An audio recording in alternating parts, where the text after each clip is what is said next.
Bueno, además de los apagones, no hay agua. Y por eso, vecinos de Ejido y Acosta, en La Habana Vieja, salieron a protestar y cerrar la calle. Sin embargo, la respuesta del gobierno es más mano dura con la población, como si la gente tuviera la culpa de la ineficiencia estatal. Los que se pasaron años exigiéndole un espíritu autocrítico a los ciudadanos son los menos autocríticos del mundo y jamás reconocen tener la más mínima responsabilidad en el desastre que han creado. Una de las últimas amenazas es la de retirar la ciudadanía cubana a quienes les parezca por decreto, sin necesidad de un proceso judicial justo o alguno de ninguna clase al final, entregándole tamaña potestad, la última palabra, al ministro del Interior o al presidente, al señor Díaz-Canel, ¿no? En este caso. Hablaremos de ello y de mucho más. Muy buenas noches y bienvenidos a Fondo.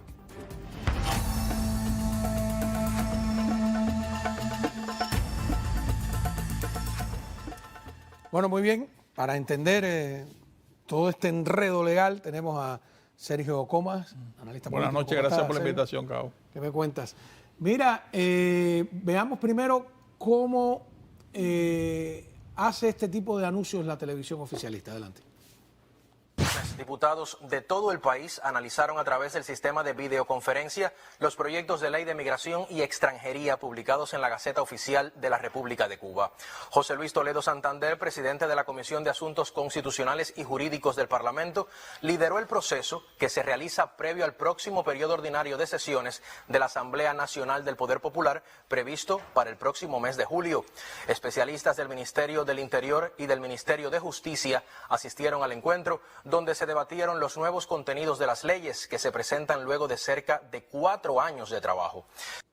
A ver, la idea aquí, porque no entran en el tema de las leyes, es que tienen una legitimidad porque han sido debatidas a distintos niveles, etcétera, etcétera. Pero ¿por dónde empezamos? ¿Cuál es el cambio real? Porque en el 2019 ya habían hecho una reforma constitucional y la habían publicado en la Gaceta Oficial, en Granma, etcétera. Sí, pero esa reforma constitucional eliminó una serie de definiciones que en la primera constitución socialista de Cuba, que es la del 76, estratificaba y señalaba muy bien cuáles eran las causales por las cuales se podía perder la ciudadanía. Hablando de alistarse un ejército y una serie de cosas que mandaban a tener una legislación suplementaria que estableciera un mecanismo para ver cómo se iba a renunciar a la ciudadanía y cómo se iba a retirar la ciudadanía. Eso nunca ocurrió durante muchos años, pero fíjate que llama la atención que en esto el dictador nicaragüense Ortega ya lleva una ventaja, porque eso mismo es lo que está haciendo en Nicaragua. Hay que recordar que quitó ciudadanía a 300 y tantas personas y le confiscó las propiedades. Y esto es lo que están haciendo esta gente ahora mismo, en un momento en que se están preparando, como digo, para el gran final. Fíjate que hay una producción legislativa muy copiosa, mientras que el país se está destruyendo y no se resuelve ningún tema de economía. Sí, se están tomando medidas de seguridad al armar con fuerza letal el órgano popular, con vigilancia de la FARC y las áreas agrícolas que ellos consideran unidades. Y ahora este tema, que era un tema sagrado, era un mito en Cuba, que nunca hubo una manera de renunciar efectivamente a la ciudadanía. Yo recuerdo que en la legislación de la década del 40 era el Ministerio de Gobernación quien manejaba los expedientes de temas ciudadanos, que ahora ese lugar lo toma el Ministerio del Interior. Por cierto, dentro de esa legislación, no creas que el ministro del Interior va a estar todo el tiempo ocupado en temas de ciudadanía, porque hay un acápite que pone para que delegue en los delegados correspondientes de inmigración para tomar estos temas. Incluso los expedientes se pueden presentar en relaciones exteriores y hasta en el Ministerio de Justicia. A ver, si me permites ir un poco atrás, tú mencionaste la Constitución de 1940, que creo recordar, lo puedo revisar, yo la he leído varias veces, la he estudiado, que sí, si tú te alistabas, sobre todo estamos en el espíritu de la Primera, la Segunda Guerra Mundial, la Guerra Civil Española de por medio, si tú te alistabas en un ejército extranjero, podías perder la ciudadanía, ¿no? Lo que pasa es que en la Constitución del 76 ellos no admiten la doble ciudadanía, no la admiten, y lo tuvieron así con todas las reformas hasta el 2002. Ahora en el 19 ellos de repente dicen que sí admiten doble ciudadanía, pero que cuando vas a Cuba tienes que regirte por la ciudadanía Pero cubana. fíjate, eso es una reformulación. De hecho, lo que están enarbolando ellos es un concepto, un eufemismo, que es la ciudadanía efectiva. Como que solamente es efectiva la cubana cuando estás en Cuba y que no puedes entrar con ningún otro pasaporte. Ese precepto por años se ha mantenido, Cabo. Aunque tú quieras una ciudadanía cualquiera. Y el caso típico es la flexibilidad que ha tenido Cuba en la relación con España, donde hay más de 120.000 cubanos que son ciudadanos españoles y que se han alistado allí. Es un hecho práctico de doble ciudadanía.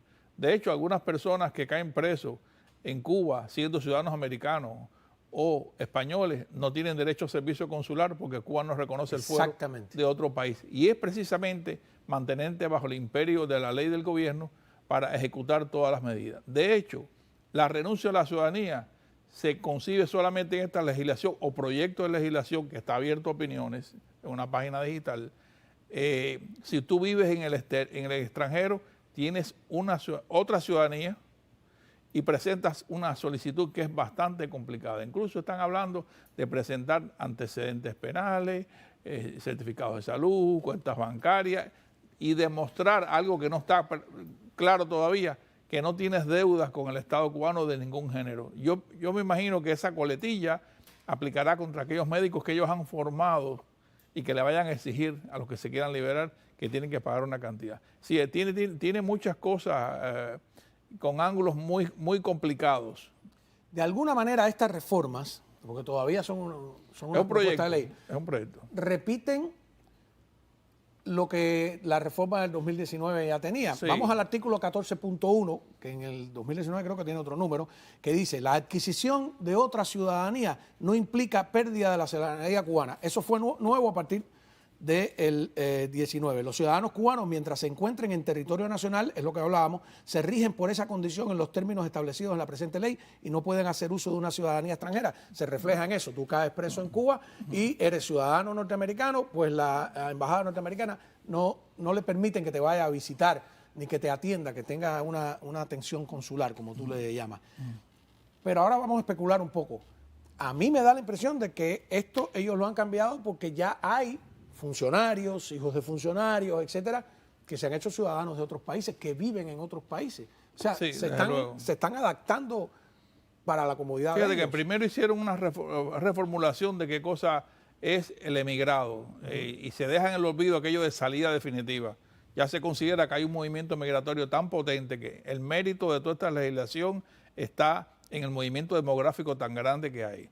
De hecho, se produjo el pleno de la Unión de Periodistas de Cuba y la presidenta de la Comisión Nacional de Ingreso a la carrera de periodismo ha dicho que obligar a las muchachas a pasar el servicio militar ha hecho que solamente haya 22 personas optando por la carrera de periodismo. Es decir, que hay unos debates internos del efecto que ha tenido la inmigración que ha afectado todos los sectores completamente. De hecho, están pidiendo que los jóvenes se incorporen a trabajar y demás. El otro día vi una entrevista con Rey Vicente Anglada, el famoso segunda base que estuvo preso, lo conocí en la cabaña, donde están hablando abiertamente de que en realidad los peloteros, los deportistas aficionados cubanos eran profesionales, lo que es un reconocimiento del fraude que cometió en todos los eventos internacionales Cuba, y hablan de su capítulo de la cárcel un poquito por arriba, de que era una mala palabra ser profesional y que ahora los deportistas tienen derecho, como los médicos u otros. O sea, hay un cambio, como tú dices, pero en todos los sectores de posicionamiento.